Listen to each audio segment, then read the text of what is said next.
Trump যেভাবে আসলে যুদ্ধবিরতির জন্য প্রেসার দিচ্ছে, এটি কি আসলে এক ধরনের কূটনৈতিক নাটক, নাকি সত্যিকার অর্থেই তিনি শান্তি ফিরিয়ে আনার চেষ্টা করছেন? রাশিয়ার সাথে গুলি করা সম্ভব না এখন। এটা হয়তো আরো আগে হতো, কিন্তু এখন যুদ্ধের মোড়, পরিস্থিতি সবকিছু ঘুরে গেছে। এখন Russia is in driving seat. Ultimately goal তো আমেরিকার ছিল রাশিয়াকে উইক করা, রাশিয়াকে উইক করার মাধ্যমে চায়নাকে ধরা। সেই নিউ কনরা সেইভাবে প্ল্যান করেছে, সেই প্ল্যান সেভাবে এগোচ্ছে না। চুক্তির রাজনীতি থেকে বেরিয়ে এসে এক ধরনের চাপের রাজনীতি প্রতিষ্ঠা করা হচ্ছে। ডোনাল্ড ট্রাম্পের সঙ্গে করার চেষ্টা করবে, নেগোশিয়েট করার চেষ্টা করবে। আমার যেন মনে হচ্ছে যে ভিতরে ভিতরে তাও চলছে। যেটা আমরা আগে জানতাম যে অস্ত্র পাঠানো হয়, অস্ত্র দিয়ে যুদ্ধ করা হয়, তা না, কিংবা মিলিটারি ব্লক, তা না। এটা করলো একটা ট্যাক্সেশনের মাধ্যমে সে রাশিয়ার উপরে প্রেশার দিচ্ছে। ট্রাম্প যেভাবে আসলে যুদ্ধবিরতির জন্য প্রেসার দিচ্ছে, এটি কি আসলে এক ধরনের কূটনৈতিক নাটক, নাকি সত্যিকার অর্থেই তিনি শান্তি ফিরিয়ে আনার চেষ্টা করছেন? সেই বিষয়টি তো আপনার কাছে শুনবো। তবে ট্রাম্পের পুতিনের একদিকে সমালোচনা করা, অপরদিকে আবার মস্কোতে তার দূত পাঠানো, এটি কি দ্বৈত নীতি নাকি কূটনীতির একটা অংশ? আপনার কাছে কি মনে হয়? এটা হলো classic Trump strategy. Is a hard deal maker তাকে বলে, কিন্তু আমার মনে হয় অনেকটা সে নাই।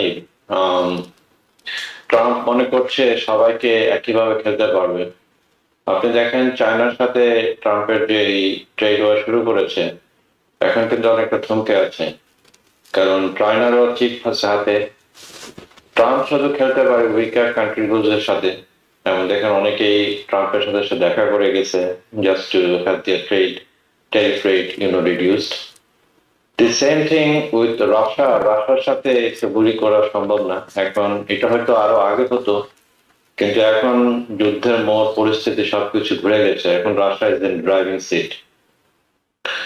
এবং এই যে 50 দিন, তারপর 10 দিন, এগুলো হুইমসিক্যাল। সে খুব শর্ট মেমোরি, এইভাবে তো পররাষ্ট্রনীতি চলে না।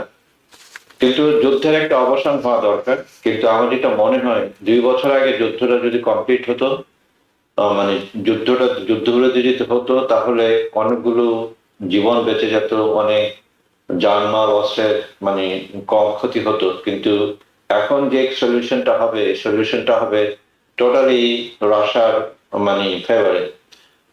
রাশিয়া অরিজিনালি যেগুলো চেয়েছিল, একটা সম্মানজনক, এটাতে ইউক্রেন অনেক কিছু লাভ করা ছিল 2 বছর আগে, ইউক্রেন সেটাও লুজ করবে। আলটিমেটলি গোল তো আমেরিকার ছিল রাশিয়াকে উইক করা, রাশিয়াকে উইক করার মাধ্যমে চায়নাকে ধরা। সেই নিউ কনরা সেইভাবে প্ল্যান করেছে, সেই প্ল্যান সেভাবে এগোচ্ছে না। স্টিভ উইটকফ যাচ্ছে, হিজ এ নেগোশিয়েটর। সে একদিকে কথা বলছে। আপনি দেখেন যে ইরানে যে বম করলো যে রাশিয়া, ইউনাইটেড স্টেটস, সে বলতেছে 2 সপ্তাহ সময় দিলাম। যেই সময় বলছে সেই সময় সে প্লেন পাঠাচ্ছে। তোর কথা কেউ বিশ্বাস করে না। কিন্তু বিশ্বাস অবিশ্বাসের ব্যাপার তো না। মাঝে মাঝে অনেক সময় একটা স্ফুলিঙ্গ একটা যুদ্ধ লাগিয়ে দিতে পারে, এবং যুদ্ধে অনেক ক্ষয়ক্ষতি হয়, সেই ভয়টা আমি পাচ্ছি। কিন্তু আশা করি রাশার সাথে সেই ভুলটা সে করবে না, কারণ তার অ্যাডভাইজার যারা আছে তারা এতটা পাগল, এতটা নাইভিন না। অনেকে যদি বলে থাকেন হঠাৎ লাগিয়ে দিবে, কিন্তু আমার মনে হয় সেটা হবে না। আলটিমেটলি একটা সলিউশন হবে, কিন্তু সলিউশনটা হবে রাশার পক্ষে। রাশা যে চেয়েছিল অরিজিনালি তাই হবে। বিগেস্ট লুজার হবে ইউক্রেন। ইউক্রেন অলরেডি লুজ করেছে তাদের জনশক্তি, জনবল, তাদের টেরিটোরিয়াল অনেক সাইড চলে গেছে। এগুলো বোধহয় আর ফিরে পাবে না। ডক্টর কবির হাসান, একটু যুক্ত করবেন কিনা, 8 আগস্টের মধ্যে সত্যিই যদি আসলে রাশিয়া যুদ্ধ বন্ধ না করে, ট্রাম্পকে আসলে আমরা যেভাবে চিনি, তিনি আসলে যে ধরনের মানুষ, তিনি কি আসলে এই বিষয়টা খুব ভালোভাবে নিবেন কিনা? তিনি আসলে বিষয়টা, তার তো আসলে খুব অল্পতে তার ইগো হার্ট হয়, সেই ক্ষেত্রে আসলে তিনি কি করতে পারেন?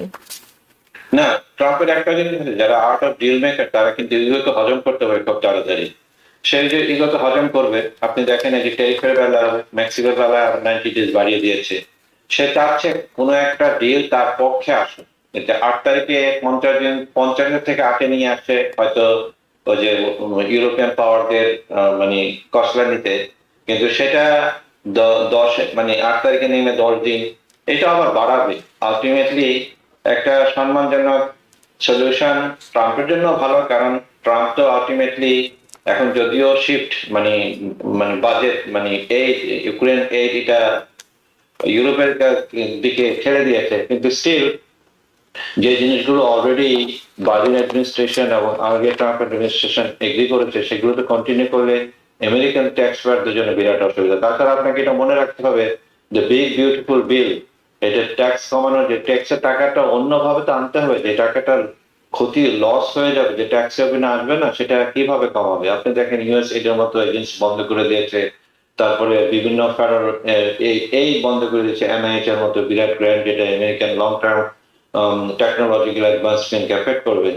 তো এখন সে মানে পথ খুঁজছে, এবং ট্যারিফ যে ইম্পোজ করেছে বা বাড়াচ্ছে তার একটা আইডিয়া ছিল যে লোকাল ট্যাক্স যে রেভিনিউটা কমবে সেটা ট্যারিফ দিয়ে এটাকে কম্পেনসেট করবে। কিন্তু অনেকেই বলে যারা ইকোনমিক্স করেন আর কি, তারা মনে করে সে একটা বুদ্ধ ইকোনমিক্স, সেই ইকোনমিক্স এর বেসিক সূত্র জানে না।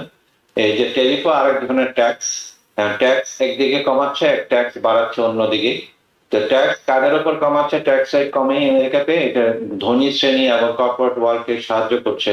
এট দ্য সেম টাইম যে অনেক, আপনি জানেন, আপনাদের অনেকে হয়তো আলাপ করেছে যে সোশ্যাল সেফটি নেট, যে গরিবদের উপকার কম হচ্ছে, সেটাকে মানে অফসেট করার জন্য ট্যারিফ দিচ্ছে। আলটিমেটলি ট্যারিফ কিন্তু অনফেক্টেড হবে আবার গরিব জনগণই, কারণ আলটিমেটলি এই জিনিসগুলো কনজিউমার গুড যেগুলো আসছে চায়না বা বিভিন্ন দেশ থেকে, এগুলো আমাদের আপনাদের মতো লোকজনকে এফেক্ট করবে বেশি। তো সুতরাং আপনার কথার ফাইনাল কনক্লুশন যে এটা আমার মনে হয় একটা arbitrary deadline 8 August, Putin has not bust yet.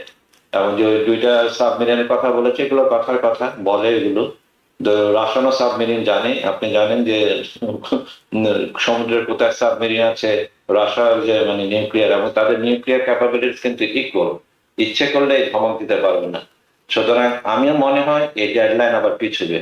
But আমি চাই একটা সলিউশন আসুক, ইউক্রেনের মানে টেরিটরি, তাদের সভরেনিটি থাকুক, এবং ইউক্রেনের জন্য রাশিয়ার জন্য কোনো থ্রেট না হয়, এবং রাশিয়াটা কখনোই হতে দেবে না, যেভাবে ইউনাইটেড স্টেটস মেক্সিকোর বেলায় কোনো থ্রেট পেতে দেবে না। এই জিনিসটা আমাদের মনে রাখতে হবে। জি, অসংখ্য ধন্যবাদ প্রফেসর ডক্টর মোস্তফা সারোয়ার। আপনার পর্যালোচনা তো শুনবই, সেই সাথে একটু যুক্ত করবেন কিনা যে ভারতের এখন পর্যন্ত যে বক্তব্য আমরা দেখছি, তার মানে ভারত বেশ স্বাধীন পররাষ্ট্রনীতির পথেই হাঁটছে, আমেরিকার চাপ এখানে খুব একটা কার্যকর হওয়ার সম্ভাবনা আমরা দেখছি না। ভারত এবং আমেরিকার সম্পর্ক কি দীর্ঘমেয়াদে ক্ষতির কোনো আশঙ্কা দেখছেন কিনা, নাকি এটা কূটনীতিরই একটা অংশ? আমার জন্য কূটনীতির একটা অংশ। ভারত যেটাকে মনে হচ্ছে, যে আমি রিপোর্টটা পড়েছি, যে তারা বর্তমানে দেখাচ্ছে যে তারা খুব ইন্ডিপেন্ডেন্ট মানে foreign policy with regard to USA, কিন্তু আমার তা মনে হচ্ছে না।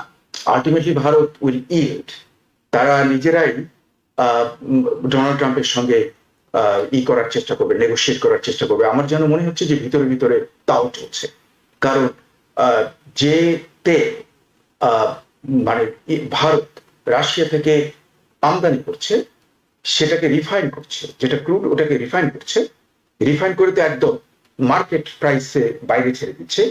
আবার যেটা তার রিফাইনিং ক্যাপাসিটি না, সেটাকে ওদের ট্যাঙ্কারে ভরে, ভারতের ট্যাঙ্কারে ভরে ওরা পাঠাচ্ছে এগুলো মিডল ইস্টে, ওখানকার রিফাইনারিতে ওরা রিফাইন করে তারপরে মার্কেটে বিক্রি করছে, এটা দিয়ে ভারতের বিরাট লাভ।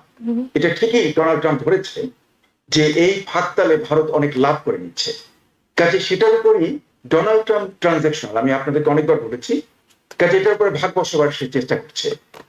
আরো একটা আশ্চর্য ব্যাপার যে ভারতকে তার প্রয়োজন কোয়াডের মেম্বার হিসেবে, মানে আপনার চীনকে এনসার্কেলমেন্ট করার জন্য, মানে অস্ট্রেলিয়া, তারপরে জাপান, ইউএসএ এবং ভারত, ইন্ডিয়া, এদের যে কোয়াড, যেটা একটা সেমি ডিফেন্স অর্গানাইজেশন, এবং তারা কিন্তু মাঝে মাঝে করে, বেশ বড় ধরনের মিলিটারি এক্সারসাইজ করে, তার সদস্য ভারত। এবং কেন এটা করা হচ্ছে? চীনকে প্রতিহত করার জন্য।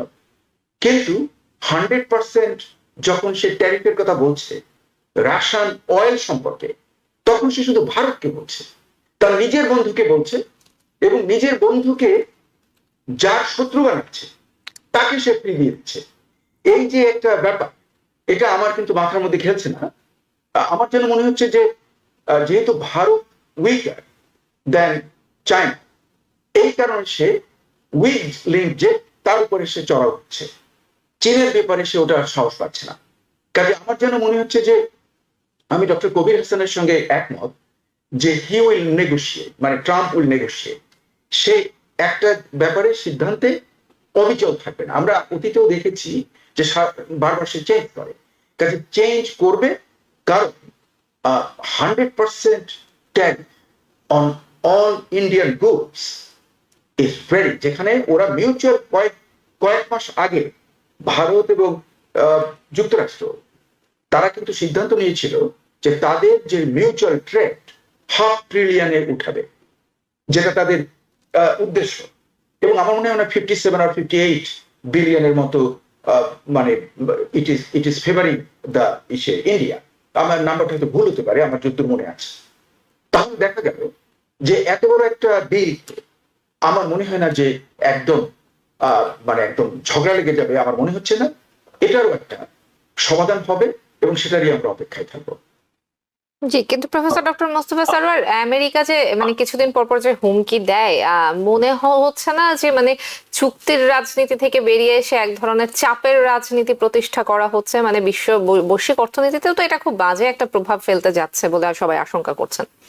না, এটা আপনার প্রশ্নটা আমি দারুণ, মানে অতি সুন্দর প্রশ্ন করেছেন। I must praise you for this question. The thing is, আমরা যেটা দেখলাম বর্তমানে, যে আগে যখন যেটা সিকিউরিটি রিলেটেড, মানে যুদ্ধ সম্পর্ক, এগুলোর জন্য হতো অন্যভাবে নেগোসিয়েশন, আর ডোনাল্ড ট্রাম্প সে ট্যারিফ কে ব্যবহার করছে, একটা ট্যাক্সেশন পদ্ধতিকে ব্যবহার করছে বিভিন্ন নেগোসিয়েশনের জন্য, যেটা আমরা দেখলাম যে এখনই ভারতকে সে করছে যাতে রাশিয়ার সঙ্গে সম্পর্কটা নষ্ট হয়। লক্ষ্য করে দেখুন, আবার রাশিয়ার সঙ্গে যে সে চুক্তি চাচ্ছে ইউক্রেনের, মানে মানে শান্তি চুক্তি, সেখানেও কিন্তু সে কোন অস্ত্র ব্যবহার করছে? নট ওয়েপন্স, যেটা আমরা আগে জানতাম যে অস্ত্র পাঠানো হয়, অস্ত্র দিয়ে যুদ্ধ করা হয়, তা না, কিংবা মিলিটারি ব্লক, তা না। এটা করলো ট্যাক্স, একটা ট্যাক্সেশনের মাধ্যমে সে রাশিয়ার উপরে প্রেশার দিচ্ছে। আমার জানা মতে, আমি জানি না যে অতীতে এ ধরনের এত লার্জ স্কেলে কখনো হয়েছে কিনা, কিন্তু আমার যেন মনে হচ্ছে এটা ডোনাল্ড ট্রাম্পের একটা ইনোভেটিভ নিউ টুল। নিউ ইয়র্ক থেকে সম্প্রচারিত TVN 24 টেলিভিশন, বিশ্বজুড়ে বাঙালির কণ্ঠস্বর।